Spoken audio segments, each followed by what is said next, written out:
பனி இஸ்ராயல்கள்ட்ட இருந்த பிரச்சனை என்னன்னு சொன்னா, அவங்க அல்லாஹ்வுடைய ஆற்றல் மீது அவங்களுக்கு நம்பிக்கை இல்லை. அவங்க என்ன இப்ப கூட பாருங்க, அந்த இஸ்ராயல்கள் இருக்காங்கல்ல, மோமினுக்கு என்ன வரும்னு சொன்னா, நான் 1,40,000 ரூபாவோ 1,50,000 ரூபாய் கொடுத்தா நிச்சயமாக அது குறையாது. இது மோமினுடைய சிந்தனை. இந்த சிந்தனை தான் அல்லாஹ் தஆலா ஒவ்வொரு மோமின் அந்த சிந்தனையுடன் வாழணும். அப்பா அம்மாவுக்கு உடம்பு சரியில்லை, அவங்களுக்கு வயசாயிடுச்சு, 75 வயசு ஆயிடுச்சு, ஹாஸ்பிட்டலில் போய் செலவு பண்ணால் 5 லட்சம் ரூபாய் ஆகிடும். அப்பா போகிற வயசு தானுங்க, 5 லட்சம் ரூபாய் அவர் மீது செலவு பண்ணுமா? இந்த சீப்பான புத்தி, தாழ்ந்த புத்தி வந்துடும் அல்லாஹ்வின் மீது நம்பிக்கை இல்லை என்றால். அப்போ கண்ணியம் நிறைந்த அல்லாஹ்வின் நல்லடியார்களே, இன்று நாம் குர்ஆனை ஆரம்பித்தோம். சூரே ஃபாத்திஹாவை ஓதி பிறகு சூரத்துல் பக்ரா என்கின்ற 2வது சூறாவை ஆரம்பித்தோம். இந்த சூறாவுக்கு பேரு சூரத்துல் பக்ரா. பக்ரா என்றால் என்ன?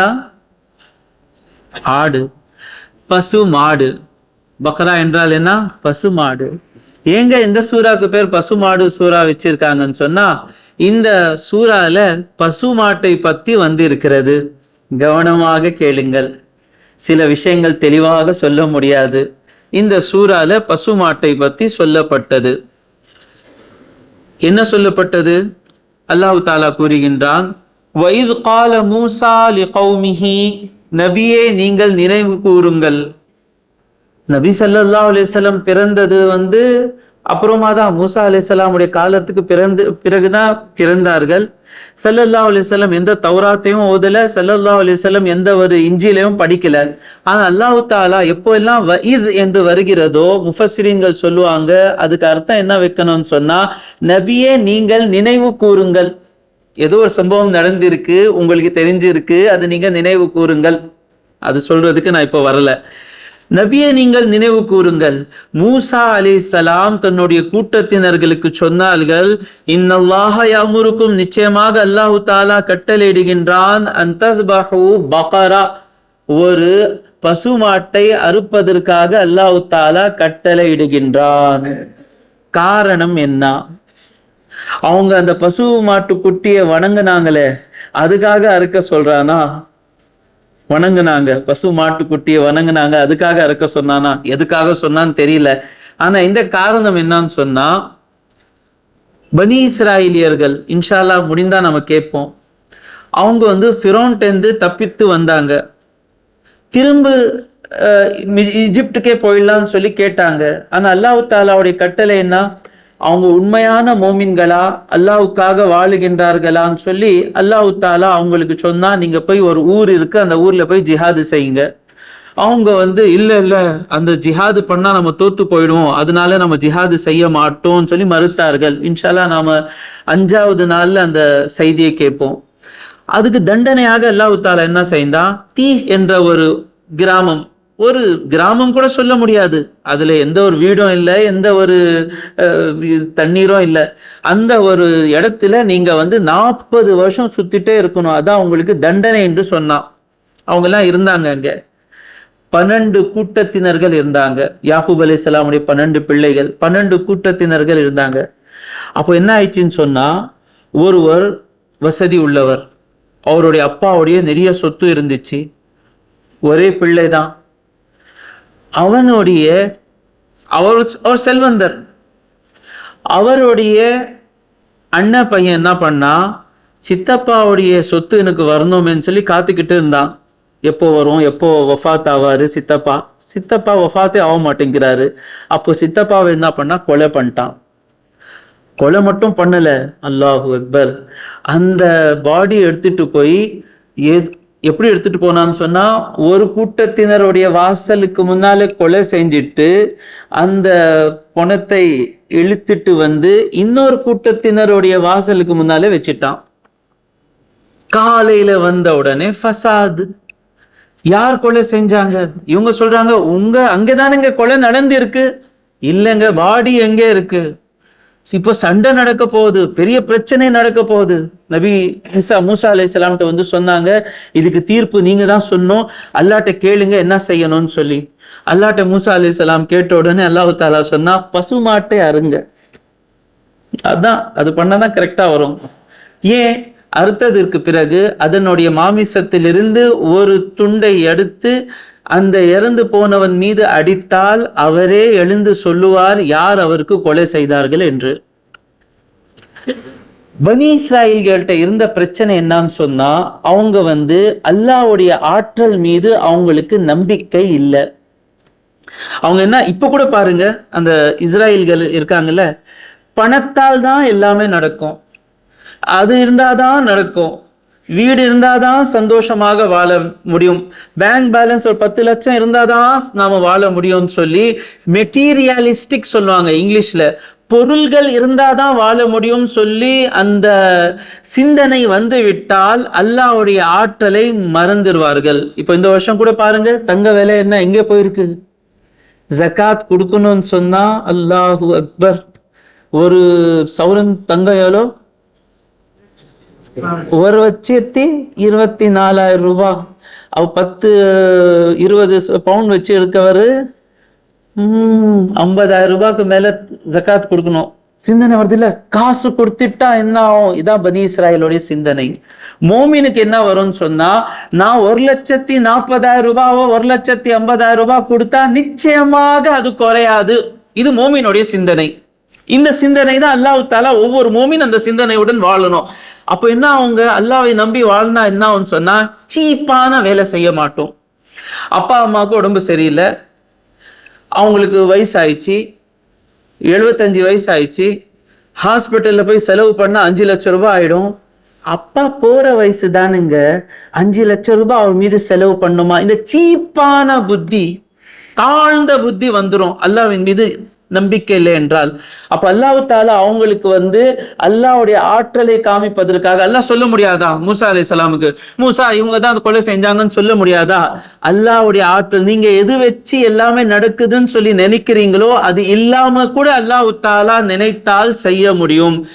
ஆனா அல்லாஹ்வுடைய ஒரு கட்டளையில பல விஷயங்கள் மறைஞ்சிருக்கும்.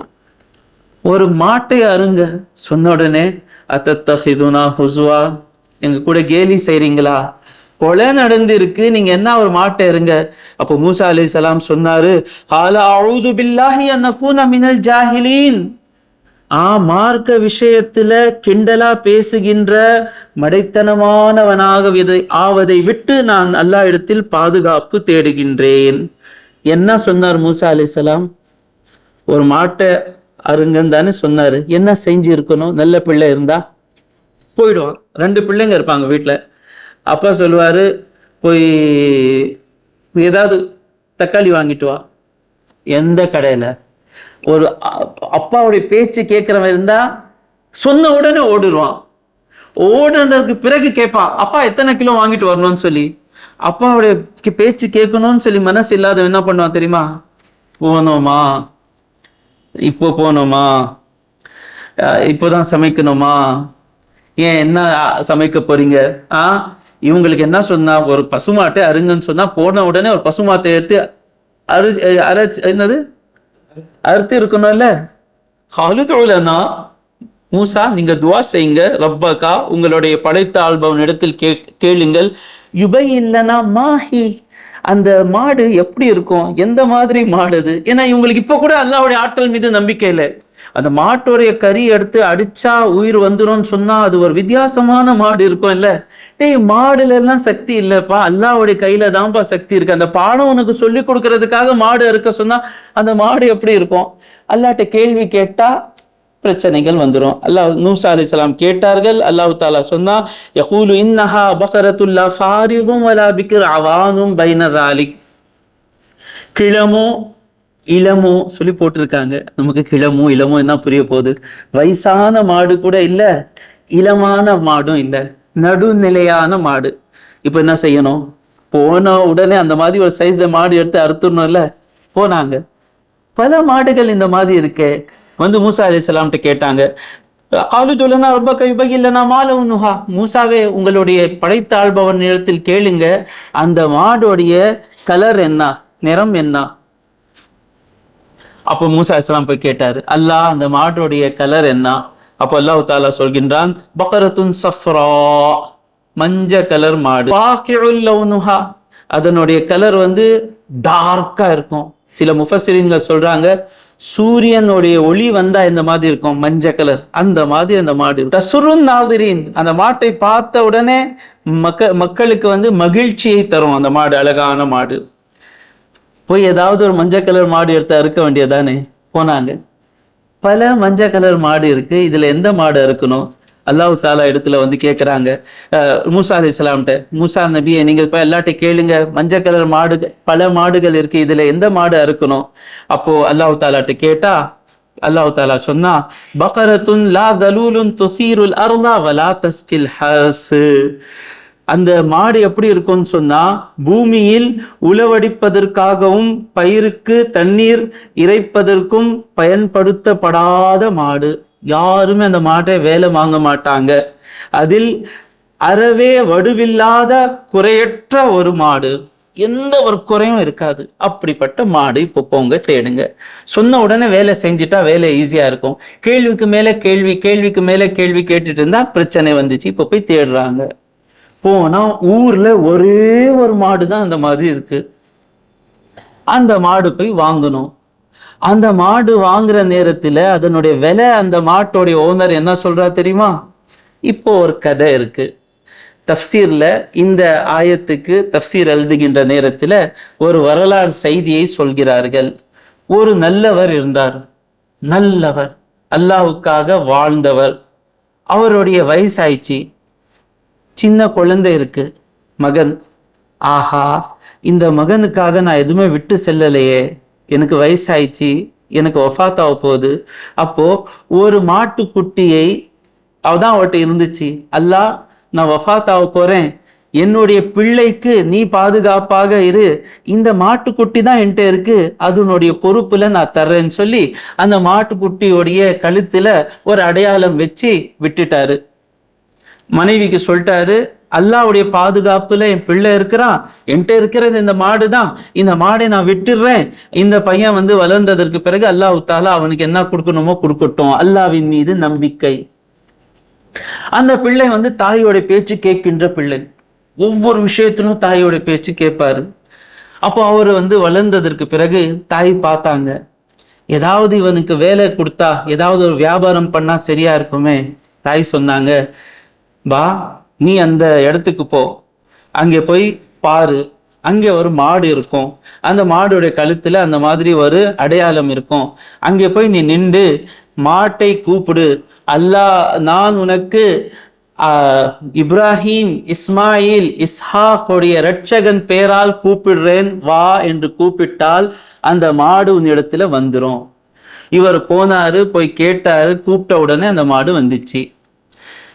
எடுத்துட்டு வந்தாரு. தாய் சொல்லியிருந்தாங்க, எடுத்துட்டு வந்துட்டாரு. இப்போ தாய் சொன்னாங்க, இந்த மாட்டை எடுத்துட்டு போய் நார்மல் விலை என்னன்னு சொன்னா 3 தங்க காசுகள், தீனார், 3 தங்க காசுகளுக்கு வித்திருப்பா, இதுதான் என்னுடைய உனக்கு நான் கொடுத்த அனுமதி. போறாரு. ஒருத்தர் வந்து கேட்கிறாரு, மாடு நல்லா இருக்கு, அழகா இருக்கு, சரி நான் உங்கள்கிட்ட இந்த 6 தங்க காசுக்கு இது வாங்கிடுறேன், ஆனா ஒரு கண்டிஷன், தாயிட்ட போய் பர்மிஷன் கேட்டுட்டு வந்து விற்கக்கூடாது, இப்போவே கொடுக்கணும். ஆனா இந்த பிள்ளை எப்படின்னு சொன்னா, அம்மாவுடைய அனுமதி இல்லாம எந்த ஒரு வேலையும் செய்யறதில்லை. அவர் சொன்னாரு, நீ எவ்வளவு கொடுத்தாலும் சரி அம்மாவுடைய அனுமதி இல்லாம நான் கொடுக்க மாட்டேன். अम्मा की बात सुने तो बर्बाद हो जाएंगे, शैतान बोलती नहीं, कौशरी शैतान बोलता नहीं. அம்மாவுடைய பேச்சு கேட்டு கேட்டு கேட்டு பாருங்க உங்க நிலைமை என்ன ஆயிடுச்சு. சொந்த வீடும் இல்லை, சொந்த எதுவுமே இல்லை, லூஸு. அம்மாவுடைய பேச்சு கேட்டாதான் இந்த உலகத்திலேயும் நிம்மதியா வாழலாம், மறுமையில கூட நிம்மதியா வாழலாம். இந்த பிள்ளை என்ன சொல்றாங்க, டபுள் காசு கிடைக்குதுங்க. கண்டிஷன் என்ன வைக்கிறாரு, அம்மாட்ட அனுமதி கேட்காம இப்போவே பிசினஸ் பண்ணிடணும். முடியாது, அம்மாட்ட போய் நான் கேட்பேன். அம்மாட்ட போய் சொன்னாங்க, அம்மா அவங்க வந்து 6 தங்க காசுக்காக அந்த மாடு கேட்குறாங்க. அப்போ அம்மா சொன்னாங்க, சரிப்பா 6 தங்க காசுக்காக நான் உனக்கு அனுமதி தர்றேன். 2வது நாள் போறாரு, அதே நபர் வராரு, வந்து கேட்குறாரு, இந்த மாட்டை நான் இன்னைக்கு 12 தங்க காசுக்கு தீனாருக்கு வாங்குவேன், ஆனா அம்மாட்ட அனுமதி கேட்காம வாங்க கொடுக்கணும். முடியாதுப்பா, அம்மாவுடைய அனுமதி இல்லாம நான் எதுவுமே செய்ய மாட்டேன். அம்மாட்ட போய் சொன்னாங்க, அம்மா அதே ஆள் வந்து என்கிட்ட 12 தங்க காசுக்காக வாங்குறாரு. அப்ப அம்மா சொன்னாங்க, இது யாரோ அல்லாஹ் புறத்திலிருந்து வந்தவர் இருக்கிறாரு, அவர்கிட்டயே கேளுங்க இந்த மாட்டுக்கு எந்த விலைக்கு விற்கணும்னு சொல்லி. அவர் என்ன சொல்றாரோ அதுக்கு நான் அனுமதி தர்றேன். அந்த நபர் வர்றாரு. வந்ததற்கு பிறகு விற்கிறீங்களா சொன்னாங்க. அம்மா சொன்னாங்க நீங்க ஏதோ பெரியவரோ, நீங்க சொல்லுங்க விலை என்ன.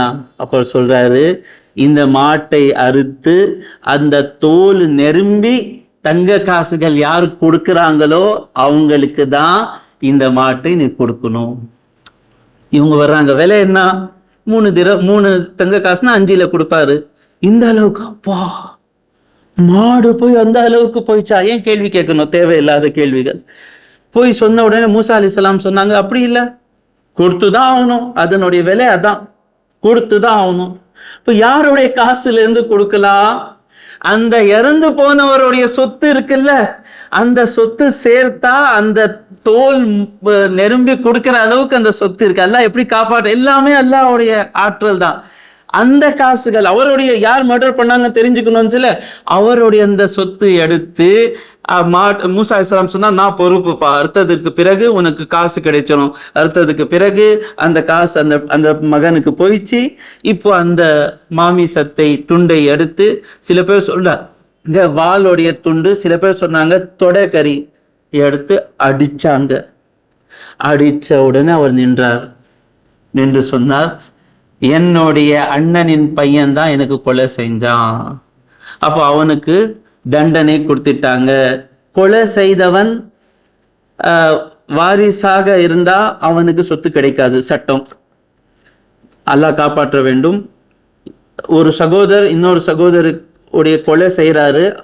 அப்போ கொலை செய்ததின் காரணமாக கொலை செய்தவனுக்கு கொலை செய்யப்பட்டவனுடைய ப்ராப்பர்ட்டிலேருந்து எதுவுமே கிடைக்காது. இங்கே தான் சட்டம் வருது. அப்போ தவறானவன் கையில அந்த காசு போல, அந்த காசும் அல்லாஹ்வுடைய காசு தானே, சரியானவருடைய கையில போயிடுச்சு அல்லாஹ்வுடைய காசு. அல்லாஹ்வை பயந்து வாழ்ந்தார் பாருங்க. அந்த பசு மாட்டை தான் விட்டுட்டு போனாரு. தேவையில்லாம லஞ்சம் வாங்கி, திருடி, ஏமாத்து, ஜகாத் கொடுக்காம கோடி கணக்கில் வச்சு போறதுனால நம்முடைய பிள்ளைங்க நல்லபடியாக வாழுவாங்கன்னு சொல்லி இல்லை. இறையச்சத்துடன் வாழ்ந்து ஒரு 50,000 ரூபாய் கூட அந்த பிள்ளைங்களுக்காக நம்ம வச்சு போனா அது போதும் அவங்களுக்கு வாழ்வதற்காக.